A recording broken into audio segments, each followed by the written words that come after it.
ನಮ್ಮ ಚಳ್ಳಕೆರೆ ನ್ಯೂಸ್ಗೆ ಸ್ವಾಗತ. ನಾನು ಜಯಶ್ರೀ. ಇಂದಿನ ಪ್ರಮುಖ ಸುದ್ದಿಗಳು. 36 ಅಡಿ ಎತ್ತರದ ಪರಶಿವನ ಮೂರ್ತಿ ಪ್ರಾಣ ಪ್ರತಿಷ್ಠಾಪನೆ. ಶಾಲೆಯಲ್ಲಿ ಎಣ್ಣೆ ಪಾರ್ಟಿ ಮಾಡಿದ ಕಿಡಿಗೇಡಿಗಳನ್ನು ಬಂಧಿಸಿ ಎಂದು ಪ್ರತಿಭಟನೆ ನಡೆಸಿದ ವಿಜಯ ಸೇನೆ ಕಾರ್ಯಕರ್ತರು. ಸಿಟಿ ಕ್ಲಬ್ನ ತಪ್ಪಿತಸ್ಥರ ವಿರುದ್ಧ ಕ್ರಮಕ್ಕೆ ಆಗ್ರಹಿಸಿದ ಸದಸ್ಯರು. ಕುಡಿದ ಅಮಲಿನಲ್ಲಿ ಬೀದಿ ನಾಯಿಗೆ ಮುತ್ತಿಟ್ಟ ವ್ಯಕ್ತಿ. ಕೃಷಿ ಪಂಪ್ ಸೆಟ್ಗಳಿಗೆ ಆಧಾರ್ ಜೋಡಣೆ ಬೇಡ ಎಂದು ಪ್ರತಿಭಟನೆ ನಡೆಸಿದ ರಾಜ್ಯ ರೈತ ಸಂಘ.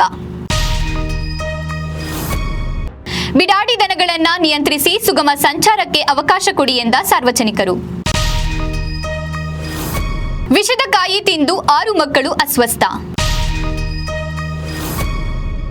ಡೆಂಗ್ಯೂ ಜ್ವರ ನಿಯಂತ್ರಿಸಲು ತಮ್ಮ ಮನೆ ಮುಂದೆ ಸ್ವಚ್ಛತೆ ಕಾಪಾಡಿಕೊಳ್ಳುವಂತೆ ಮನವಿ ಮಾಡಿದ ಪಟ್ಟಣ ಪಂಚಾಯಿತಿ ಮುಖ್ಯ ಅಧಿಕಾರಿ ಪಾಲಯ್ಯ.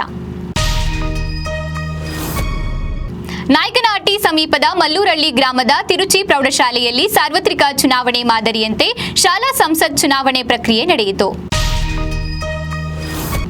ಸಂಭ್ರಮದಿಂದ ಅದ್ದೂರಿಯಾಗಿ ಜರುಗಿದ ಚನ್ನಾಗನಹಳ್ಳಿ ಮೊಹರಂ ಹಬ್ಬ.